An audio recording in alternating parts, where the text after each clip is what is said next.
This week, I return home and why my city of Hamilton is so haunted, happily dragging me into the world of the paranormal. Hello, everyone. My name is Daniel, as in Ghost Guide. Welcome to this week's show. I was thinking about it. What would be the coolest thing to cover this week? I've had one of those weeks, and I'm sure you've experienced this as well, where you're very low energy. Everything that is new to you is very difficult to do. So I've had one of those weeks, and I've fought through it, and I thought, okay, I got to stick with something comfortable this week, something that means a lot to me, and I've talked about many times in the past, and of course I am talking about my own home city of Hamilton, for which I'm very proud of. Now, if you're Canadian, you probably have a preconceived notion of what Hamilton is like. I can't control that, but I can tell you that people are finally starting to notice. Hamilton has been on a few lists on a great place to live, finally. Because for many, many years, starting when I was a child, many moons ago, up until maybe about 3-4 years ago when prices for housing and rent in Toronto went out of control and people started looking elsewhere and they realized, oh, well, yeah, the one side of Hamilton has factories. If you're not familiar, it's like the Pittsburgh of Canada. It's a steel town. So one side that everybody drives past on the QEW is just lined with factories and I can even admit does not look good. And the last thing you'd want to do is exit into that city. Although there is another highway, the 403, that goes through a much nicer area known as Coots Paradise. It would give you a different view of the city, but more people, I think, travel on the QEW. It's the more busy highway as far as I know. So people, they have this preconceived notion that Hamilton's not a nice place. But it is.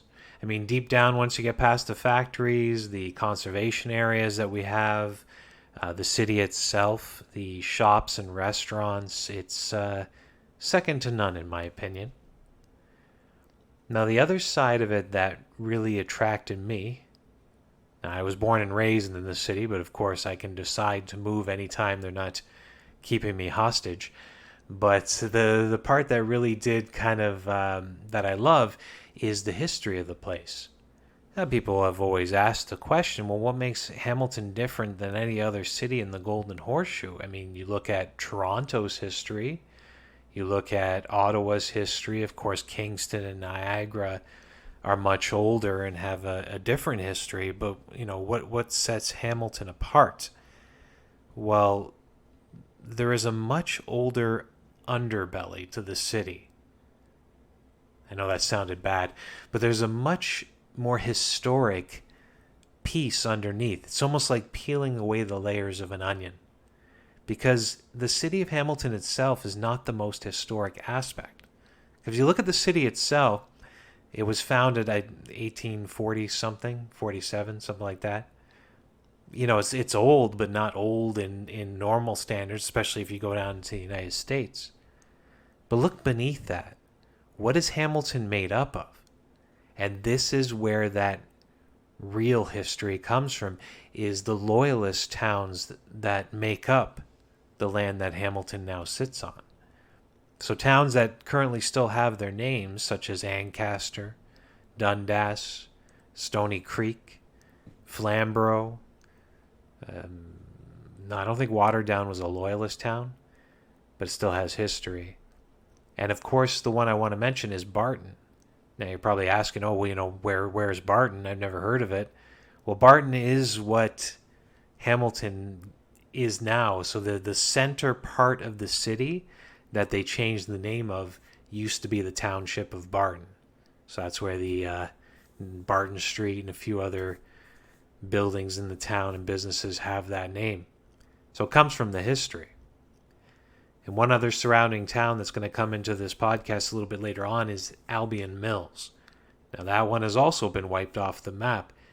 If you know Albion Falls, which is a very popular location to visit, beautiful waterfall in the city of waterfalls, then that is where the Albion Mills town used to be. All that remains is the waterfall where they ran their mills off of, and there's a small cemetery and the ruins of a blacksmith shop that are located within a new housing survey. But that's going to come back a little bit later. For now, I want to kind of dive into that idea of history. So Hamilton was made up of a bunch of loyalist towns.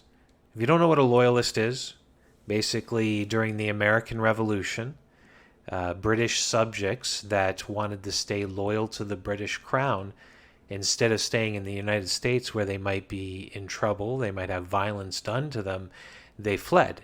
And Canada, well, Upper Canada, which is now Ontario today, was still strongly held by the British. So the offer went out to anybody who would become a loyalist to come on up to Upper Canada and you will receive free land. Now, so many stories of the pioneers that built our region come from this time. Now, one person I do want to mention as an aside that's very much related to the city of Hamilton is a man named Robert Hamilton. Now, Robert Hamilton was a merchant in Niagara, and the answer is no. The city was not named after Robert Hamilton. The city was actually named after his son. So Robert was a very prominent merchant. He was also an assistant for a lot of the loyalist families that were coming up. He could, send them off, and, the tracts of lands were identified for the different families that were coming in. He played a big part in all of that. His family, very prominent. As I've already mentioned, his son George would be the one who came to the land that would eventually be known as the city of Hamilton. He is the namesake of the city. If you want to visit his family's plot in the Hamilton Cemetery across from Dundurn Castle, if you drive inside to the left, there's this big gray gravestone with a ball on the top of it. That's the Hamilton family plot. It's where George and his family are. Not Robert, though. So Robert was married twice, I believe. His second wife was named Catherine. And just to give you an idea of how prominent the family was, the city of St. Catharines is named after her. So then, just as a final note, I mentioned where George Hamilton's family is buried. Well, where are these prominent folks? Well, this is the cool, interesting part. Not cool for them, cool for us in the future. It's a virtually unknown family plot. If you guys never heard of it, do a search for Willow Bank Mansion. It's in Queenston Heights. And as you're coming along the scenic route going from Niagara-on-the-Lake to Niagara Falls, you will go through Queenston. You'll pass by the entrance to Willow Bank. There's a sign there. But if you go just before the curve, there's a rusted out fence. Yes, you heard me correctly. A rusted out fence on the top of a small hill. And if you go through that fence, it leads you to this other Hamilton family plot. So Robert Hamilton's in there. Catherine is also in there. I did a video. It's on the Ghost Walks YouTube page. So if you do search for that, just to search for Hamilton Family Cemetery or something like that, or just go to the Ghost Walks page. I don't know. Technical stuff. But you get an idea of how prominent the Hamilton family was. And that was my last interesting point. So Hamilton is made up of all these loyalist towns, which means the history of it doesn't start with the history that you know for the city of Hamilton. It actually goes much deeper. This is the part that not a lot of people know about. This is the part that gets confused. And why this history matters, well, if you believe in ghosts like I do, you have to know that history is what connects you to it. History is the reason why places can be so haunted. If you had a tract of land that was never used before, and I stuck a modern house on it, chances are, unless I bring something in with me, it's not going to be haunted. but a tract of land or even a historic house itself, which is even more powerful, that's had somebody who lived in it, that events have occurred, tragic and happy, that have created this energy that leads to the ghost stories, then you know that it's going to be a very haunted place. Now, England is a good example of this. Italy, and any country that has a much deeper history than the little baby that we know as Canada, that's been around for so few years in comparison to some of those places. They'll know that the ghost stories are much more powerful and more vibrant in such historic places. But why? Why is Hamilton different? I mean, you could say, yeah, Niagara on the Lake and Kingston, Ontario, both have loyalist histories that date back into the 1700s. So yeah, we have those towns with a loyalist history, but why does Hamilton stand apart from the rest? And this is where it gets interesting. This is a city with edge. Now, if you're not familiar, I mean, I've already kind of touched on the factories, but it's considered a tough town. The factory past. Growing up, my father was a steel worker. I know a lot of Hamiltonians who grew up in the city, their fathers were also steel workers. And it's just, you have this feel to it. So the pride runs deep. The thought process of its citizens are always as the underdog, which would explain why we have many prominent people, celebrities and business people, who have gone on to great things, because they've always seen themselves as the underdog, as the city is in the shadow of Toronto, and of course you could even say, being in the shadow of Niagara Falls. So we don't really stand out. So you gotta make it stand out. Now, I said it was kind of in the middle as well. And this also leads some of the criminal history of the city that gives it its unique edge. And Hamilton was a true mob town.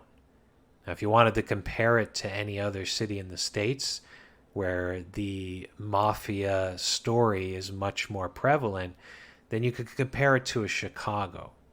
We have historical characters in our mob history, Bootlegger, Rocco Perri, which was our version of Al Capone. I'm not talking about just for the city. I'm talking about for the province, mostly southern Ontario, which is where the focal point was.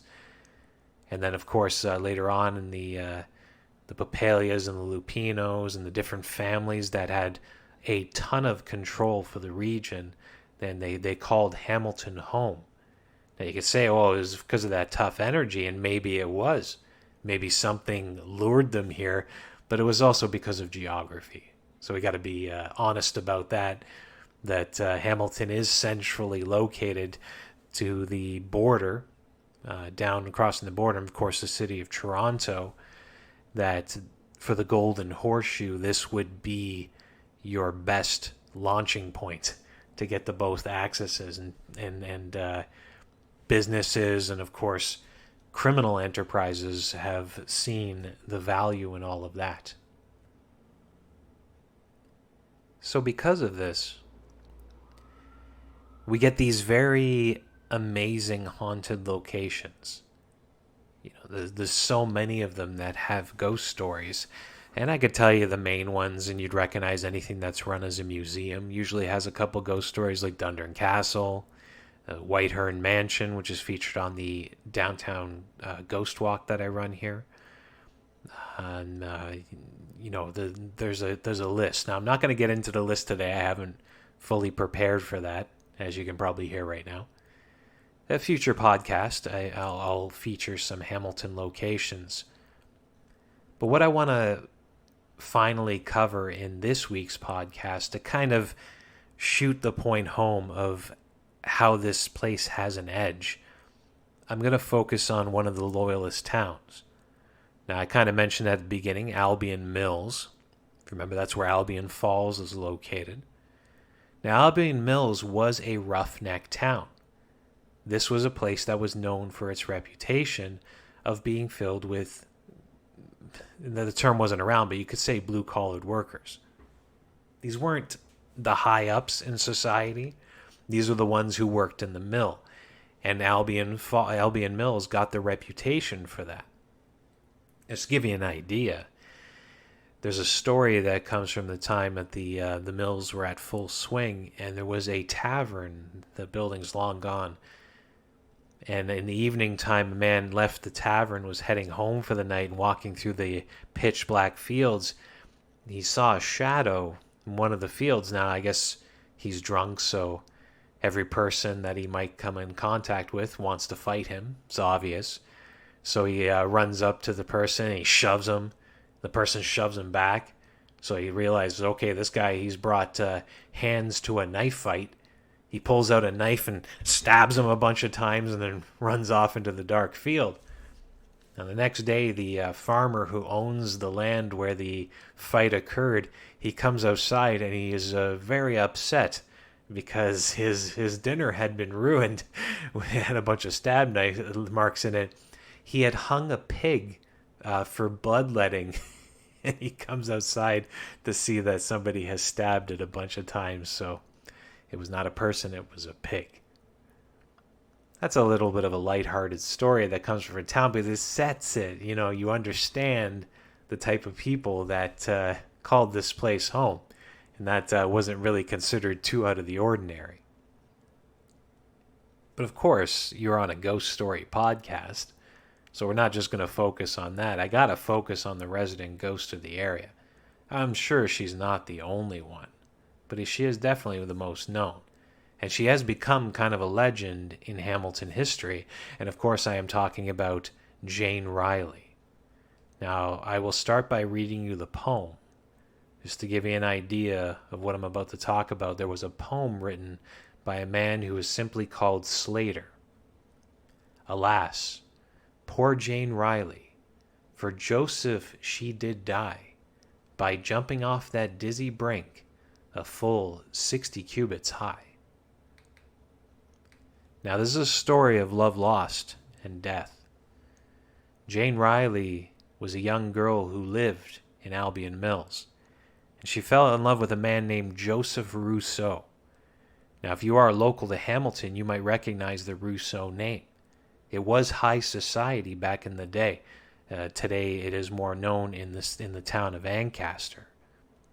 She falls in love with Joseph, who is kind of known behind the scenes as a bit of a player. But she, through her love, the goggles she wears, she cannot see this. So no matter how many times he would cheat on her and scorn her love, she would just ignore it. The word would get back to her about his affairs. Yeah, even one a rumor that went through the town is that in the local church, Joseph had been seen with a local prostitute. But again, Jane just ignores this because he could do no wrong in her eyes. Now, Joseph's mother had an iron grip control over her son, and she would constantly tell him, just, let the girl go. She's not of your station. You don't want to lead her on. Just let her go. And Joseph would kind of laugh it off, but continue dragging Jane Riley along. Now, on the outside, Jane would just stand up for Joseph and say he was a good person and constantly, shoot down all the rumors. But on the inside, we think it was affecting her because she started to go slowly insane. Leading up to her death, people would see her wandering the woods that now surround Albion Falls. They would see her with her hair disheveled. She would always be talking to herself. They could never really make out what she was saying. And then the day came. Now we take this from the point of the witnesses. These were workers of the mill that were at the bottom of the falls outside that day. They saw two young girls standing at the precipice of the falls towards the top. Now, it was on the left was a friend, a name lost to history, and on the right was Jane Riley. And it seemed like the friend was trying to stop her from doing something as she grabs at Jane's dress, but Jane pushes her away. and then pitches herself off the precipice. The workers below watch in shock. Now, I'm sure this scene must have slowed down for them while they watched, even though it would only take seconds. But there's one note that kind of stands out. One of the workers said as a witness that he was determined that Jane wanted to die. Because as she was falling feet first down into the rocks, that her dress, one of those old-fashioned Victorian dresses, billowed out at the side and turned into a parachute that was slowing her descent, and that she had the presence of mind to push the fabric down so that she would fall quicker. She hits the rocks below. A worker will run up to her, and she's just kind of muttering words to herself he can't understand, and about an hour later she was dead. Now, Joseph Rousseau's mother kind of took this in a strange fashion. You wouldn't have accepted, but I guess the way she talked to Joseph, maybe you could say that she did feel guilt, and she just used the idea of station to try and talk her into her son to end the relationship. But she said publicly that to let the death of Jane Riley fall on her shoulders. As a follow-up to the story that I don't fully believe is they say that about a year later that the family was over for dinner, and that Joseph's mother screamed out, "Jane's hand is on my shoulder," and then fell dead to the floor. Again, you got to question the stories in these legends, and that seems a little overtop to me. I don't know. Maybe that is how she died. If you guys know, please contact me. ggdaniel@ghostwalks.com. But in the end, Jane Riley was dead. Joseph Rousseau went on with his life. And today we only talk about him through the legend, if that gives some solace to this tragic story of a woman wronged in love. Even today we still talk about her more than any Joseph Rousseau. If you talk about her experiences, people who are up at the Albion Falls area, especially at night, might hear somebody whispering to themselves from the woods. And other people have actually seen her wandering through the bushes and trees, her hair disheveled. Now, this is something for teens to think about who are up there going parking, if they have any experiences. Of course, you don't have to tell me what was going on before that. I don't want to know. But any other experiences, please do share them with me. As always, I'd love to hear from you about anything. The GGD, the Ghost Guy Daniel Facebook page is technically not the best way to get a hold of me these days. I am going to shoot for the old-fashioned method, bucking social media.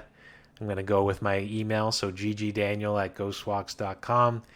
And hopefully in the near future, I'll start doing some interviews. I actually have somebody lined up to talk about the West Virginia Penitentiary. I just haven't felt comfortable enough to do it yet. That will change soon, as I am very excited to turn myself into my best impression of Larry King and really get the details out and do amazing interviews in the future. But that's it for me this week. Thanks for listening, everyone. I'll talk to you next week.